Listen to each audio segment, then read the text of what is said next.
Hey, welcome back to another episode of eCommerce on Tap, brought to you by Sourcify and Izba. I'm your host, Nathan Resnick, joined by my co-host, Aaron Alpeter. Aaron, how you doing?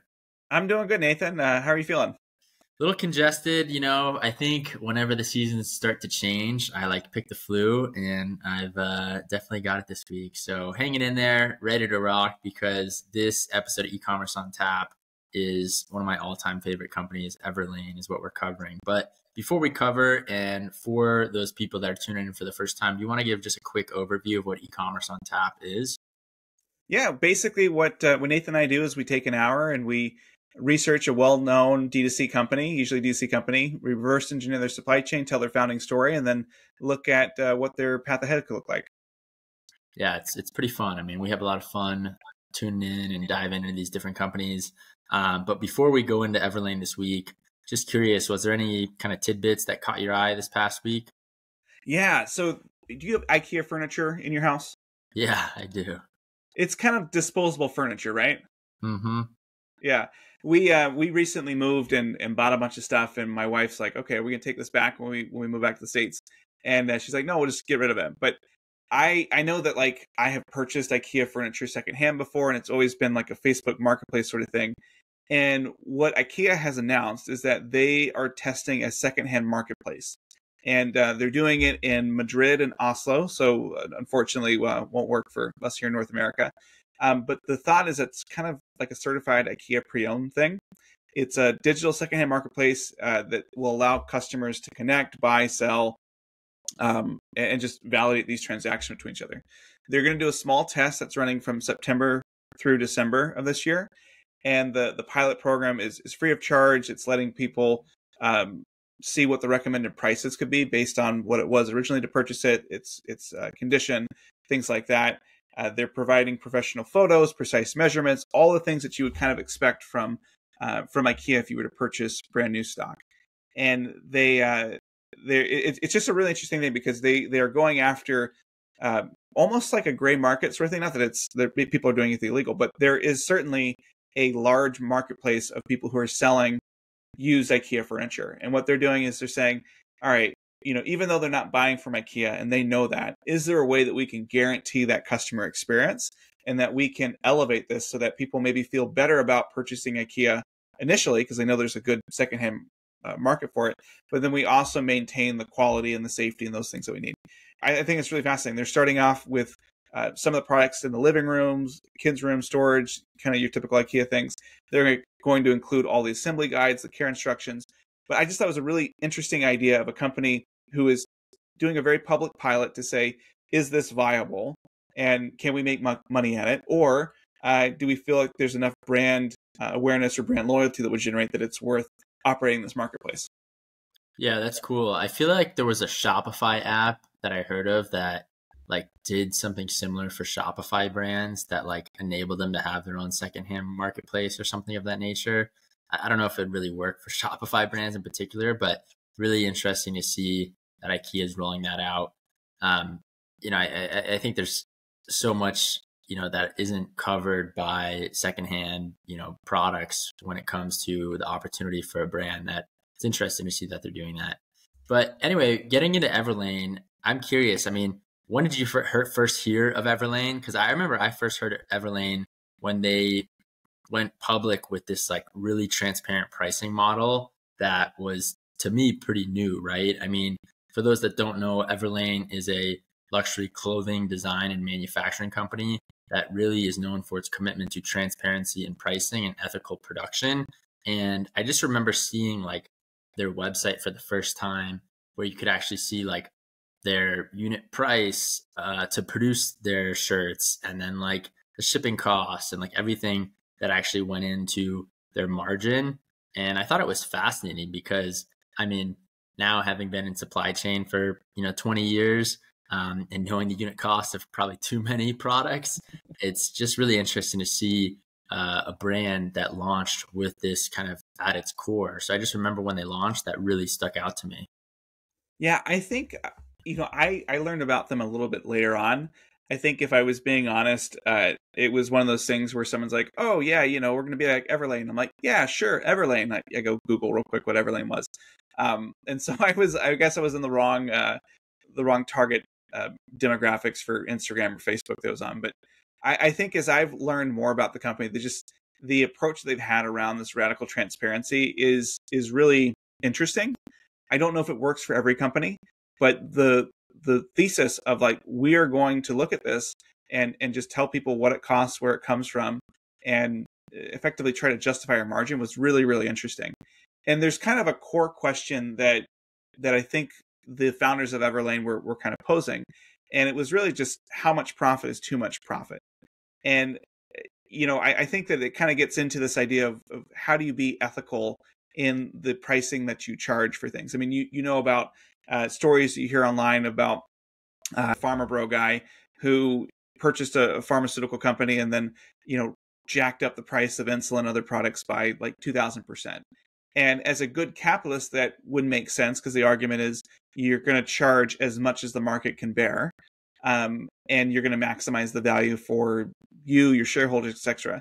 But there's a different school of thought that says, hey, there's a point where charging a lot in profit or being too profitable becomes a little bit more predatory, as opposed to being a good capitalist. And so I'm just curious, do you have a perspective on how you navigate? How much profit is too profit? Yeah, I mean, it's a good question. I think in my opinion, like when you think about just the straight comparison of what a company sells its product for versus its unit cost, a lot of times there's a misconception of, wow, they have an 80% gross margin or 90% or whatever it may be. But then you actually break down what goes into selling that product, and you realize, okay, at the end of the day, you need that margin to cover all your other costs in terms of, your salaries, your marketing, your, shipping, your, taxes. I mean, it's a lot that adds up to run a business.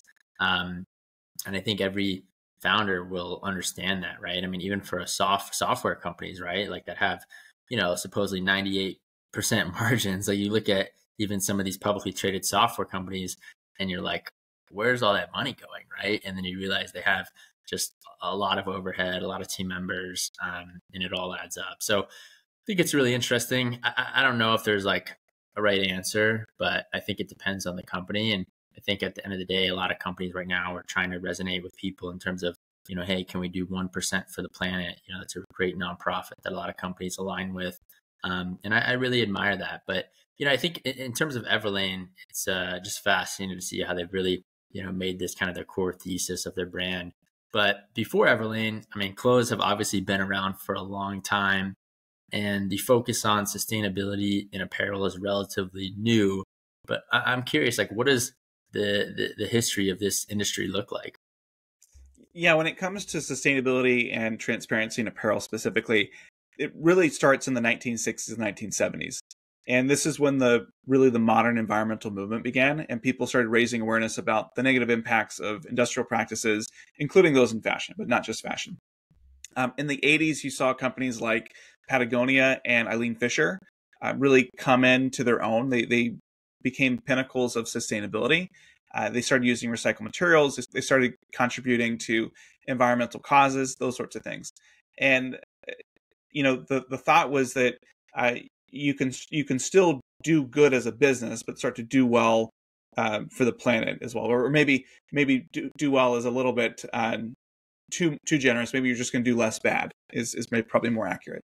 In the 1990s, you see bigger brands like eSpirit launch its Eco Collection, which was one of the first major sustainable fashion lines that was using organic cotton.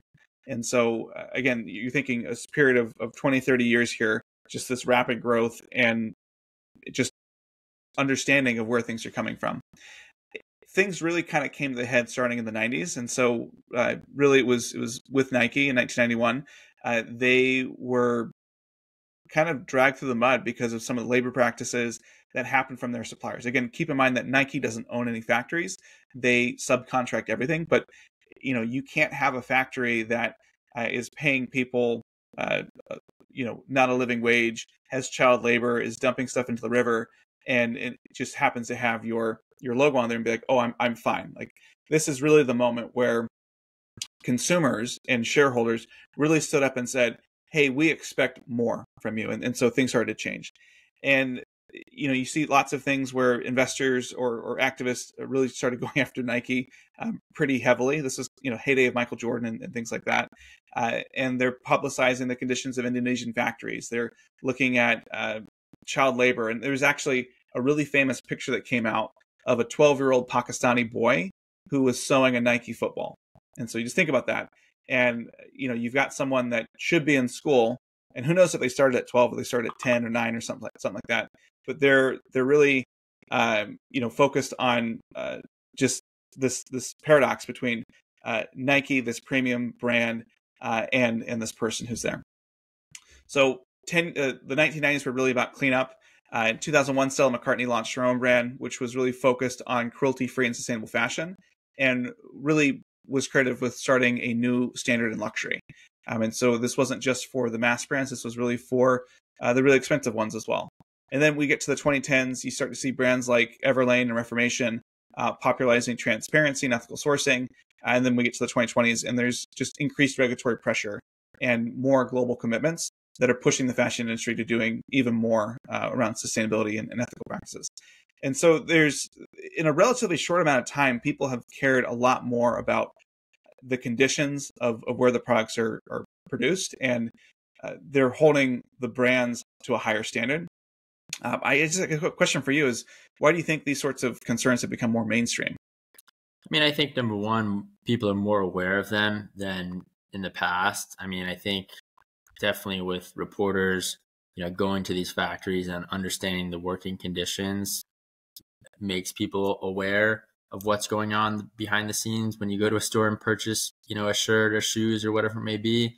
So I think that's probably number one. And I think number two, just the concerns around global warming and everything that, goes into our earth, and climate becoming hotter. And so, does fashion and, sustainability of apparel have a role in that? Yes, to an extent, right? And so I think more and more people are becoming aware of, what they wear basically and how that impacts the environment really. And, it would suck to find out if, your favorite, Nike football was, manufactured by a 12-year-old in Pakistan.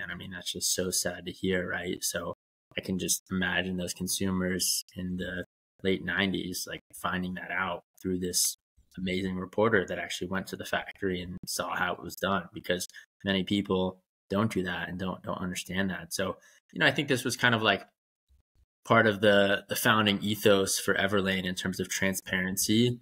And so, Everlane was founded in 2010 by Michael Praisman. Jesse Farmer is listed as a co-founder and CTO, but it's worth noting he was only there for the first year of the company. So a bit about Michael. He's a child of Russian immigrants, grew up in Silicon Valley. He actually got his degree in computer engineering and economics from Carnegie Mellon University. But despite his title, he was not technical. He didn't necessarily know how to code. He then spent 3 years as an investor at Elevation Partners.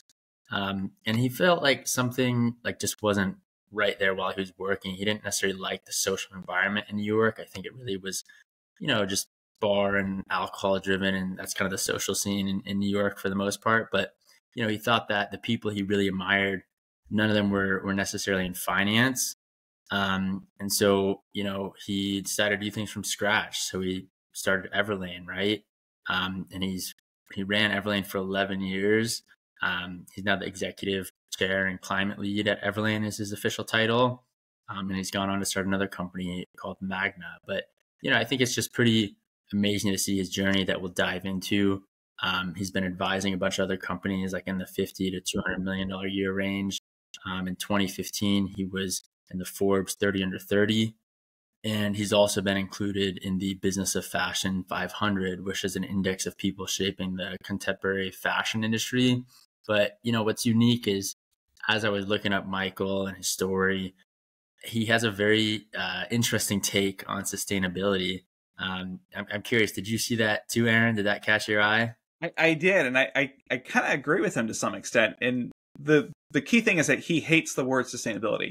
He just believes that the term has been completely greenwashed and doesn't really mean anything anymore, that the real value of what they were trying to do has been diluted. And it is really hard for people to be held accountable. And, you think about this, and we can have a philosophical argument about, is ESG different from sustainability, which is different from environmentalism or things like that. And I think that there's nuances to each of those. But the thought is that, every company today every big company has a sustainability agenda, right? And it may be that they're doing, very little, or it could be that they're doing a lot. But they both get credit for having a sustainability agenda, as if they're equal just by kind of checking the box. And so I agree with him from the perspective that, at least what I've seen, there's a lot of check the box mentality where we're going to monitor these things, we're going to fill out these certifications, we're going to fill out this report, and that's our commitment. But there's very little that says, hey, no, like, let's actually look at doing some hard things. Let's make a trade-off from an investment point of view. We talked about Lego last week on the last episode, and they have gone through this decision where they're going to pay up to 70% more for bioplastics for their bricks. But they've made the decision that they're not going to pass that cost along onto consumers. And so, you do have moments there where there are companies that are truly moving things forward. But I think for the most part, people are checking the box. And, his thought is that, people should just focus on doing the right thing as often as they can. And that's really what drove him from his mission when he was starting Everlane. And, he also has looked at this and said, not only do I need to have this philosophy from a sustainability perspective, but in the people that I hire, in the culture that I build, I need to kind of teach people good principles and let them govern themselves to some extent. And so that was the interesting parts that kind of dug up with me. But sorry for the tangent there, but anything from that resonate with you? Or yeah, I mean, I think it's a great take that he has on sustainability. It's not just about checking the boxes. I, to an extent, agree with what he's saying as well. And I mean, I think that's kind of why he started Everlane, right? I mean, the founding history is really fascinating in the sense that he was inspired by Gilt Group, which is a online luxury goods retailer that sells products at a fraction of the cost. And he thought this was a really interesting approach, and that it showed that you could successfully have this dynamic online, selling products directly to consumers at a fraction or in a transparent way. So he started exploring more about it. This is where he kind of reached out to his co-founder that had a more technical profile, because he couldn't fulfill that role. And they used a couple of months talking about different ideas, and came up with this idea of rebuilding online shopping. And so each founder put in $10,000 to kind of begin their exploration. Their initial approach was building tools around communities and different audiences. And while experimenting, they came to the conclusion that markups in retail manufacturing were just absurdly high. They were seeing brands that were manufacturing t-shirts for $2 and selling them for $200, right? And so I think they were like, this is insane. And there are luxury brands that do that, right? I mean, there's probably $300, $500 shirts out there with just insane margins that Aaron and I know. And so this basically brought them to the idea that they could manufacture themselves and get enough margins, but really give back value to their customer. And so it's just this kind of interesting dynamic of them understanding the industry and really realizing like, wow, this is kind of crazy what the margins are behind some of these luxury brands. And so they had originally raised $1 million for an initial project based on selling iPhones with tumbler designs, which is pretty funny. But the iPhone cases were not that relevant, and they pitched like a retail platform integrated to Tumblr, which is actually kind of unique at the time. Tumblr was super viral, and the focus was on the technology and the approach more than the product. And so a good network was key for them to raise these funds. In California in particular, they were just surrounded by a lot of different founders and people, taking advantage, or not taking advantage, but really making the most of the startup ecosystem there. And so Dave, as an example from Warby Parker, helped them build their D2C online shop and help them kind of really manifest and understand, their concept based on, of course, his prior experience at Warby. So, I mean, it's kind of insane to think that Everlane got so much support off of the basis of, iPhone cases. But at the time, Tumblr was taking off, and I think this kind of commerce platform for Tumblr made a lot of sense at the time. I mean, what does this kind of teach us about the search for product market fit? I mean, we've both been through that as founders. Yeah, I mean, you want to talk about a company that pivoted. They started out doing technology, and we're going to be a tech company. That's why he needed a technical co-founder. And then they're like, all right, well, let's do something around commerce. And they started out with the iPhone cases, and that kind of worked. And then they actually did like backpacks and bow ties before they ended up finding apparel. And so, just this interesting piece of your quest to product market fit is a meandering one, and it's one of these things where you are going to go out thinking that you're going to be going left, but you need to have the humility to know that you actually need to go backwards. You need to go right.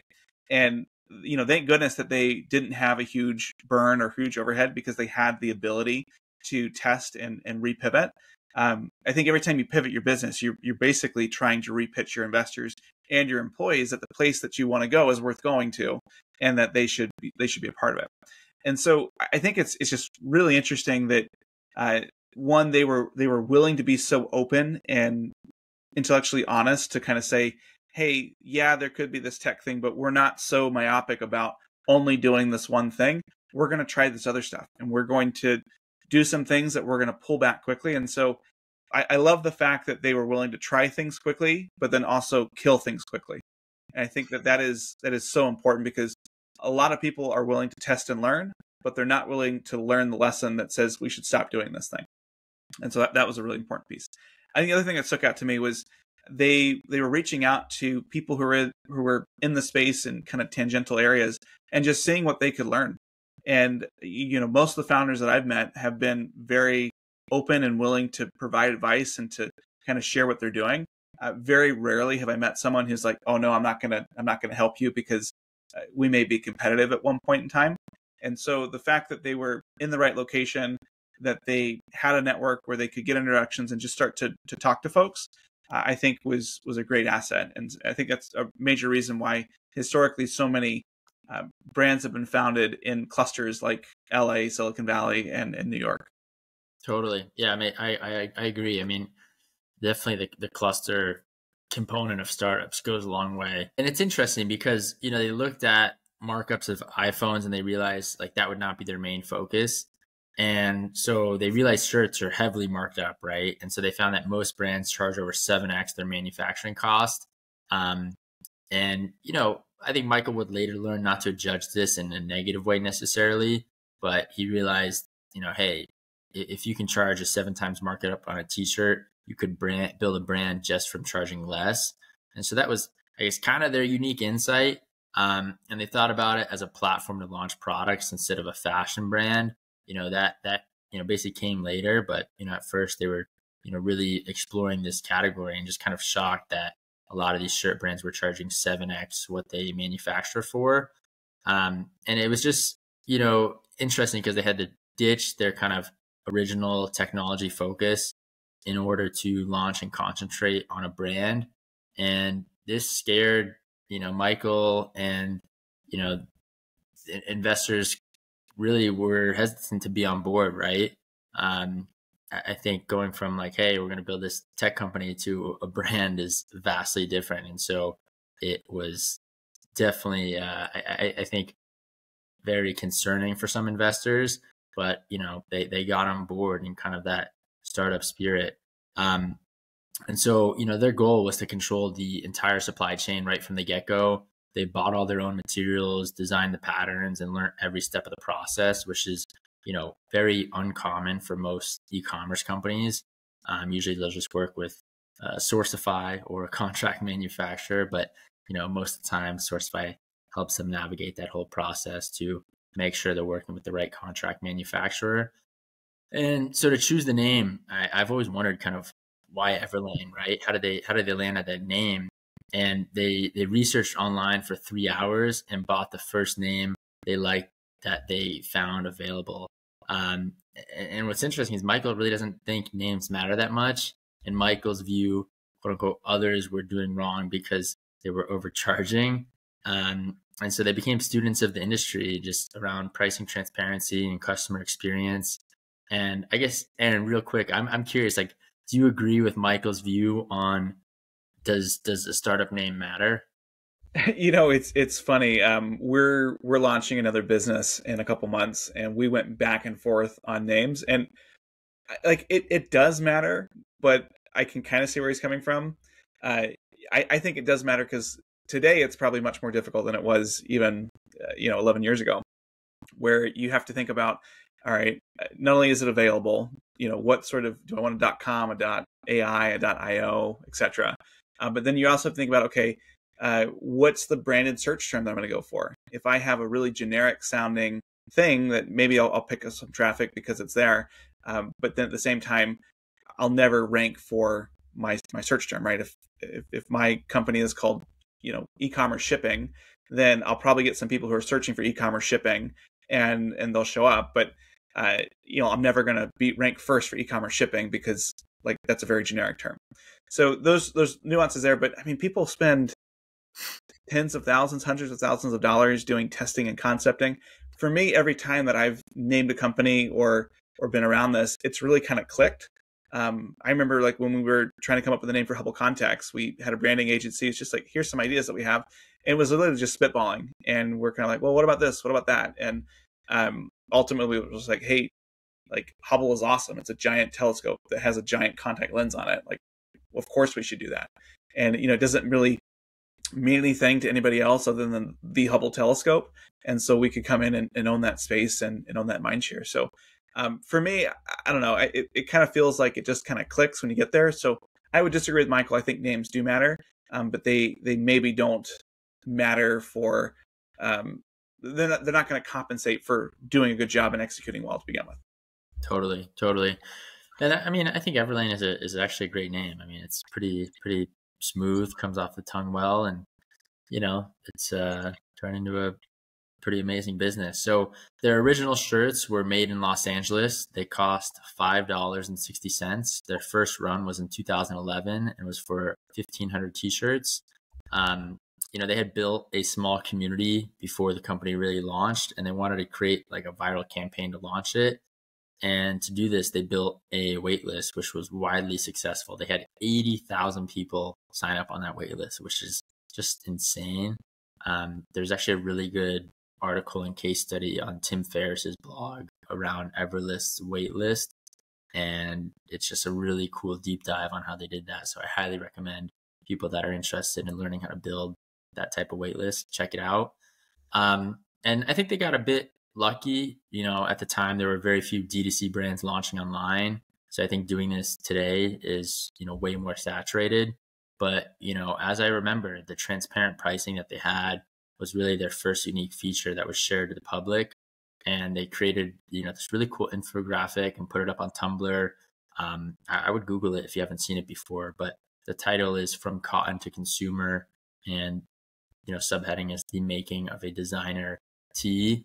And it just walks through that process and the costs involved in each step of the process. So I would definitely check it out. And then they have this other cool graphic titled Markups, and it says the total cost, sold to retailers, sold to you, and just breaks down the margins on each step. And so these infographics, blew up. They went super viral, and people felt they were informed. They really resonated, and it kind of, I think, made them a bit irritated around previous brands that they'd purchased from, just knowing the markups that they were buying at.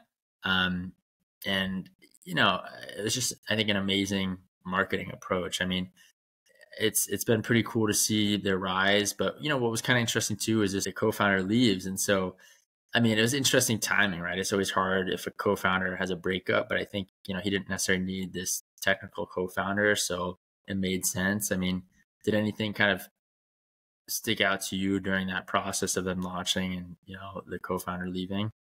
Well, yeah, I think it's never easy when somebody leaves your company, but especially if it's a senior leader or a founder, just because there's so much of them in the culture and in the direction and things like that. And so I imagine that when Jesse left, it was not easy for both sides, but it seems that there was a decision that was made that, hey, this is the direction we're going. And whether this was something that was Jesse's idea or Michael's idea or investors' idea, they just kind of looked at this and said, hey, we want to pursue something different.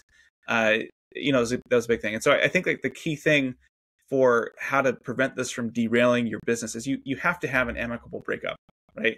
I think if you've got something where you've got a founder who is trying to undermine what you're doing, right, or is talking poorly about it. I mean, keep in mind that even if this person is no longer actively building the business, they still have the title of co-founder.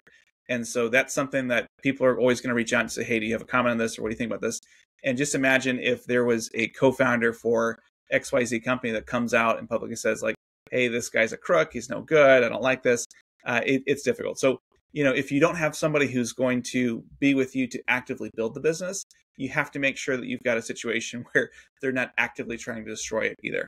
And so I think that, I'm sure that there was some equity arrangement or some cash component or, some personal nuances that made it there so that they were able to part ways amicably. And I hope and I'm sure that they kind of wish each other well as it goes through here. So what happened after? I mean, because they started launching more and more products. I think what did they launch next? Yeah, they were kind of all over the place. So as you mentioned, they were really kind of this transparency retail platform, and they started out with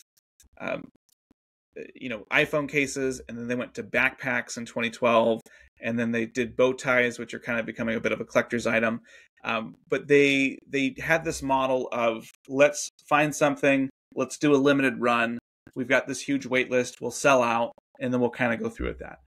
Kind of a little bit of what Majuri is doing in the jewelry space, where you're bringing attention, you're bringing people to your website to basically go after a very limited amount of SKUs. This was really good because the inventory cost they had was very minimal, but they still didn't have good terms with the factories, and so they couldn't afford to be perpetually in stock. And so Everlane was always out of stock with those sorts of things because it was just limited drops. And so in those first couple of years, their revenue grew very, very quickly. They started out with 1,500 units and sold those out. And then the next one was 5,000. They sold those out. And the next one was 10,000. And it was all kind of organic growth without a whole lot of marketing. And in the first couple of years, their focus was really growth at all costs. And this was a typical sort of VC playbook, especially in that era. And by the time 2017 came around, Michael felt that, maybe they should focus on making money, right? They should start growing the bottom line instead of just the top line.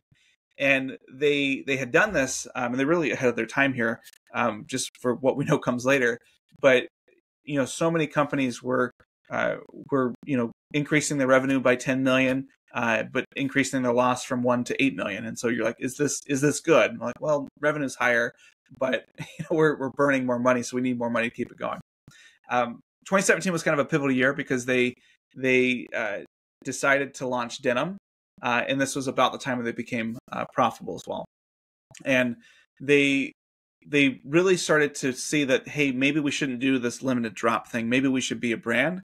And maybe this transparency thing that we're doing doesn't extend to just pricing, but maybe we should have a bigger focus on sustainability. And so that was added as a core aspect of their brand, and was really one of those things that I think resonated, and people thought, yes, you're going to tell me how much it costs, but I also don't want a 12-year-old boy making my shirt or my pants. And so they were able to, I think, finally click. Again, this is after 6-ish years of working at this. Things finally clicked. They started opening stores.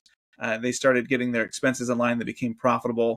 And they really held themselves to a high standard as somebody who was only going to innovate and bring things on that had that price transparency, but now also had a social component or a sustainable component. And the challenge was that they were kind of doing everything they needed to do, and then, like so many other brands we talk about, COVID happened. And the difficulty for them is they were actually in the middle of raising money. They weren't quite profitable. They were improving their profitability, but they needed this investment, and they didn't have enough cash, to kind of continue where they were, and they didn't know if the investors were going to come through or what. So they decided pretty quickly to cut their headcount pretty dramatically. They went through a round of layoffs, and there was some truthful criticism, right? Where some of those employees that were let go were saying, hey, the company is not being transparent, right? This is a company that is built on transparency. They're not being transparent about how much money we're losing or the burn or why certain people were let go over the other people. And, hindsight's always 2020.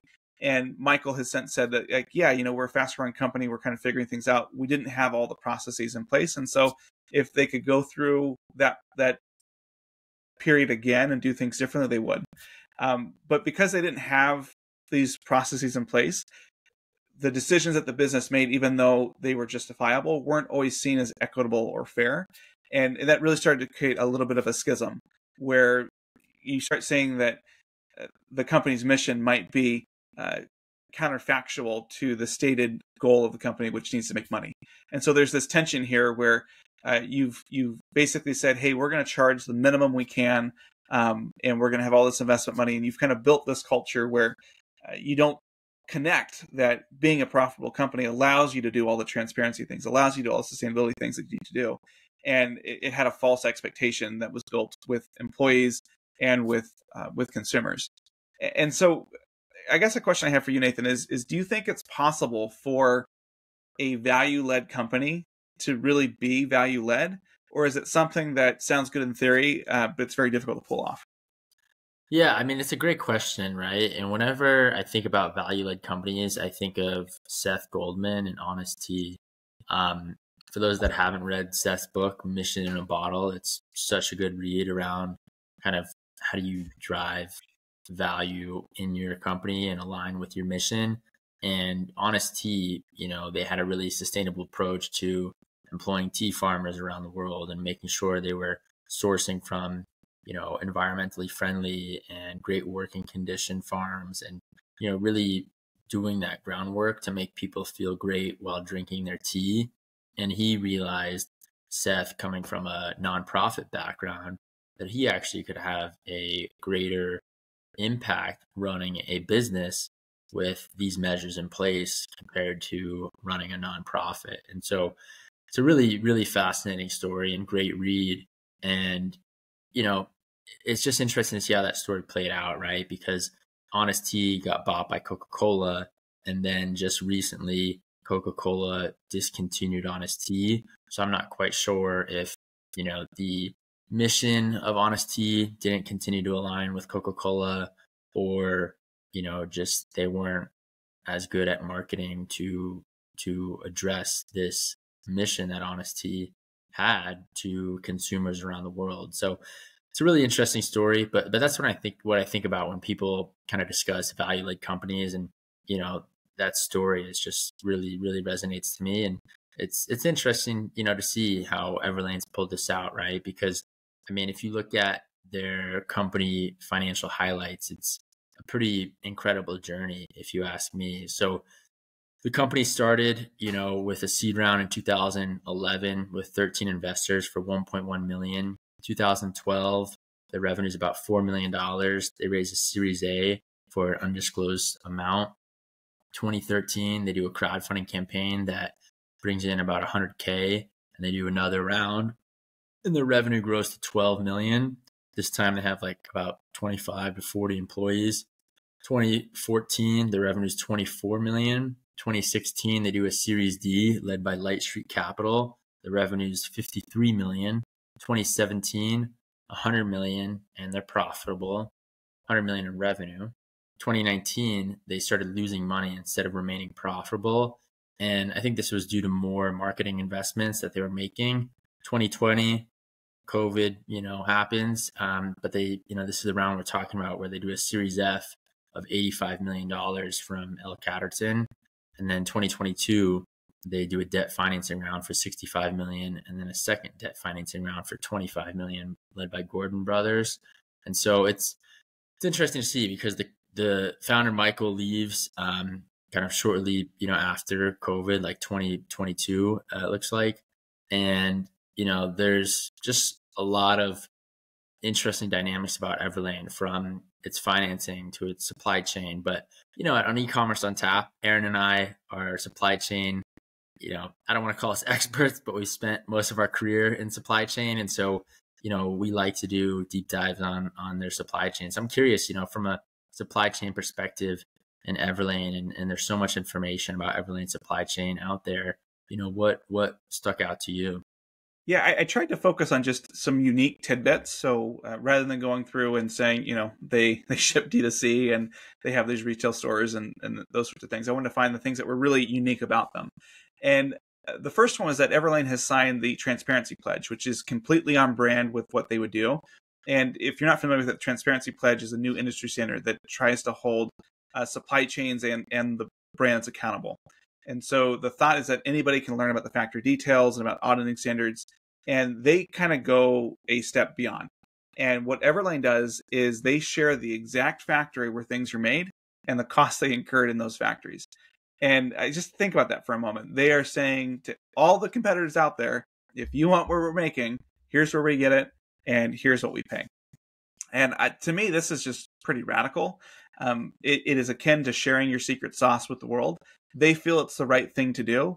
I think that I couldn't advise a client to do that unless they had a very clear language in the contract that says, like, we're going to tell people this, but we're not going to let you know. You can't work with anybody else.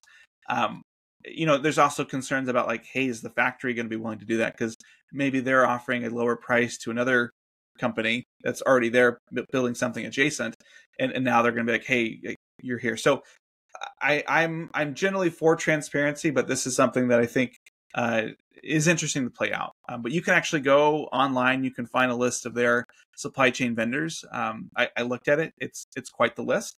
And so if you're looking to source some apparel stuff, it's a good place to start. But I think that's a unique thing about Everlane is that these standards were part of their brand. And so they really doubled down on that and leaned into it. And they're being able to show a contrast with literally everybody else. And this is, again, core to their brand. And so even though it may be giving up their secret sauce, even though it may be sharing exactly what their margin is, even though it may be allowing people to copy them and learn from them better, they are able to say, we're doing this and other people aren't. So that was a very interesting piece. Yeah, I mean, that stuck out to me too. I don't know many companies that are sharing their supplier list and the costs and all that. And also just the level of detail that they share is pretty insane. I mean, I think it's just interesting to see that there are, like, now research papers published online on the efforts done by Everlane to, properly understand their costs, both from an economical and sustainability perspective, in order to, hold themselves accountable. I mean, just very few companies go to this degree. And, according to their website, they spend months finding the best factories around the world, the same ones that, produce your favorite designer label oftentimes. And they revisit them often, right? It's not like they're just going once and saying, okay, check. They're, going in there, I think, on a very often basis to build a strong personal relationship with the owners and align themselves on this mission that they have. And each factory is given a compliance audit to evaluate, factors like fair wages, reasonable hours, and their working environment. And so all factories on this scorecard should be above 90 to work with Everlane, which, it's interesting because from my experience working with factories, when you go in there, they make it look super clean, the conditions look all nice. And then if you ever, pop in the next day or next week, just kind of randomly, it doesn't quite, always look the same. So I'm kind of curious, in terms of, like, how often they're actually visiting and if it's a scheduled visit versus, just kind of I don't want to call it a surprise visit, but hey, I'm in the neighborhood, I'll be there in a few hours type of visit. And so that's always interesting to see. But they also make their vendor factories, criteria public, which is cool. So if you want to, check that out, it's available online. And they really, do share a comprehensive impact report with all the data regarding their policies and how they manage their supply chain. So definitely very inspirational, I think, for any fashion brand. Yeah, I'm chuckling because I'm going back to when I worked in a factory, and I was in the Lipton tea factory, which was very, very dusty. And we were in the process of doing like a $110 million investment to upgrade the facility in the factory. And so there were a lot of people that wanted to come see it. And it was always hilarious when we had a supply chain person come to visit versus a marketing or a finance person come to visit. Because it'd literally be like the day of the marketing person coming, I would not do anything else other than clean and tidy up and just make sure that the path was organized and looked good. And we'd walk them through for 10 minutes and it'd be fine. And then, an hour later, there'd be dust everywhere because that's just what happens when you make tea.